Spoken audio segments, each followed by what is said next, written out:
Personne d'autre ne connaît mieux que toi ton métier, ton environnement, tes clients, leurs besoins, tes capacités, ton niveau, tes employés. Enfin bon, tu es la personne la mieux placée pour avoir les meilleures idées.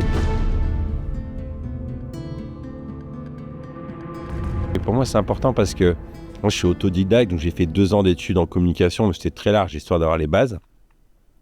Mais l'agence, j'ai tout appris au fur et à mesure. Moi, tout de suite après mes études, je suis devenu entrepreneur, quoi.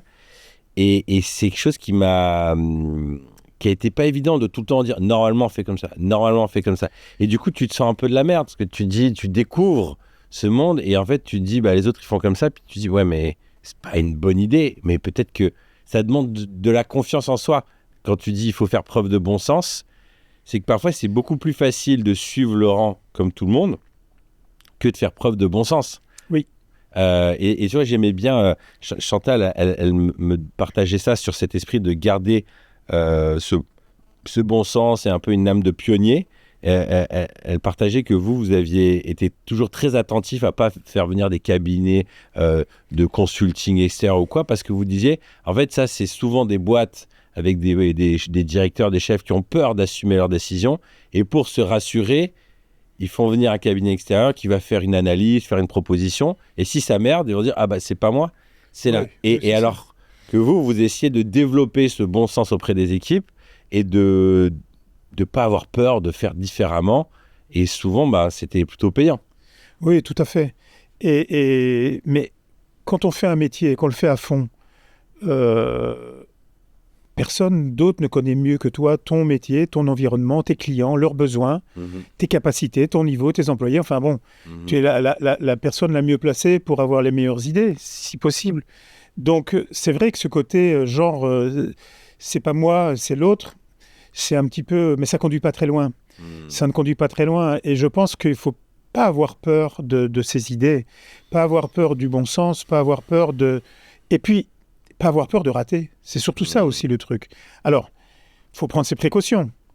Surtout toi dans ton domaine, tu te rates. C'est ça. Oui, mais je l'avais fait avant. Oui. J'ai fait des trucs avant à blanc, entre parenthèses, dans mon coin, la nuit.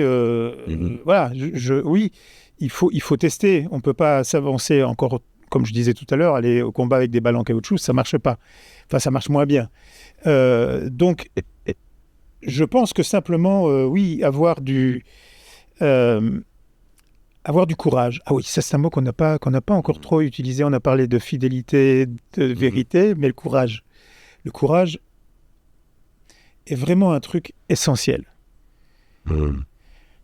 C'est facile de dire, parfois on n'en a pas. Il y a plein de moments où j'en ai pas. Je ne dis pas avoir tout le temps eu du courage, mais peut-être qu'on peut se forcer à essayer d'en avoir. Et c'est là où il prend plus de valeur, parce que les mecs qui n'ont pas peur... c'est le mec qui n'a pas peur de sauter d'un building, d'accord.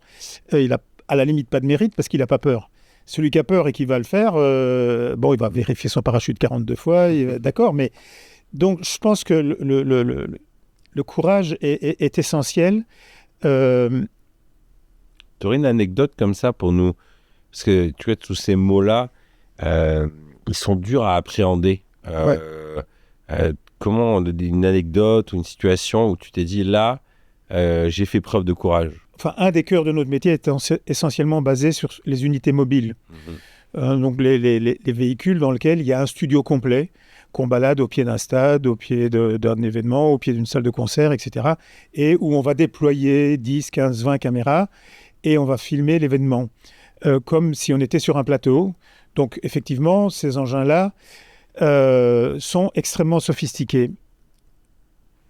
Eh bien, les premiers, et même les suivants d'ailleurs, ou unités de production qu'on a fabriquées, on n'a pas du tout suivi les chemins que tout le monde suivait.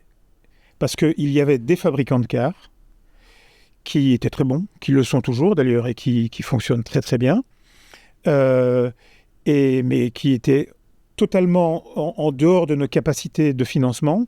Donc on n'aurait pas pu se payer ces outils-là. Et moi j'ai creusé en me disant, donc je suis allé voir des fabricants de camions pour le déménagement, les frigorifiques, des trucs comme ça.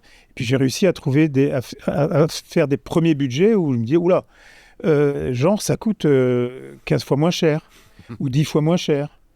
Donc, voilà, on s'est dit, on va dessiner. Je ne suis pas dessinateur. On va dessiner, on va faire nos outils, tant pis. S'il ne marche pas bien, on corrigera, on changera, etc. Donc, on a réussi à fabriquer des outils de production dont tout le monde se moquait. Parce que c'est vrai qu'ils avaient un look peut-être un tout petit peu moins finalisé, parce qu'on n'avait pas tous les savoir-faire. Les suivants étaient vachement mieux, hein, donc il a fallu qu'on en fasse des moins bien. Sauf que, quand on vendait la prestation 30, 40, 50% moins cher, le client il me disait je vais quand même essayer. Et que ça marchait aussi bien, c'était peut-être un petit peu l'enveloppe, les formes, ou des choses comme ça qui n'étaient pas réussies. On a effectivement, en osant cette espèce de courage qui parfois peut-être frisait l'inconscience, mais bon, ce courage-là a permis qu'on se déploie et on prenne des places sur le marché et qu'on devienne, presque incontournable.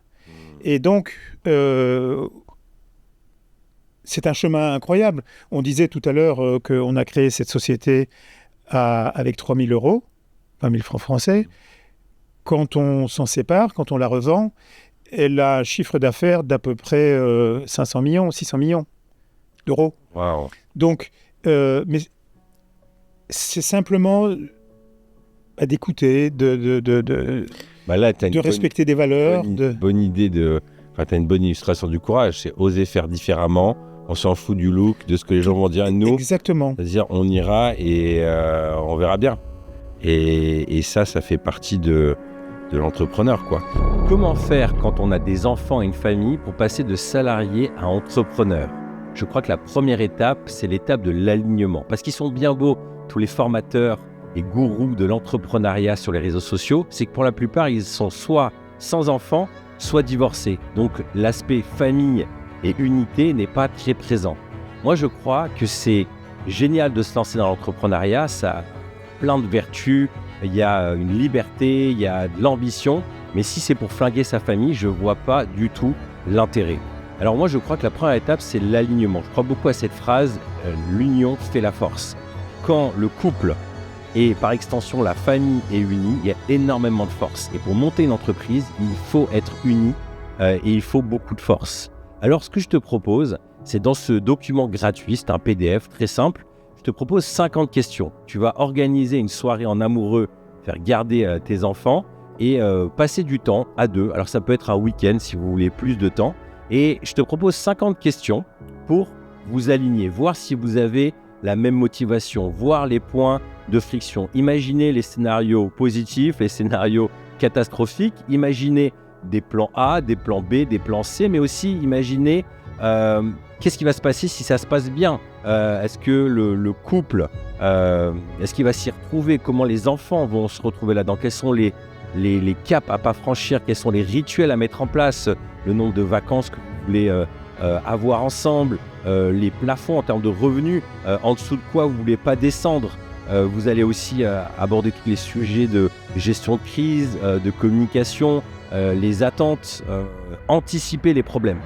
L'idée, c'est de pouvoir savoir si vous êtes prêt à vous lancer, si le couple et la famille est prête à passer à l'étape d'après. Et vous posez aussi un certain nombre de questions qui vont énormément influencer le reste de l'aventure. Souvent, au début, il faut énormément de force. Alors, je te propose de télécharger gratuitement ce document, 50 questions. Il est tout simple, c'est un PDF. Tu le gardes sur le téléphone ou tu l'imprimes.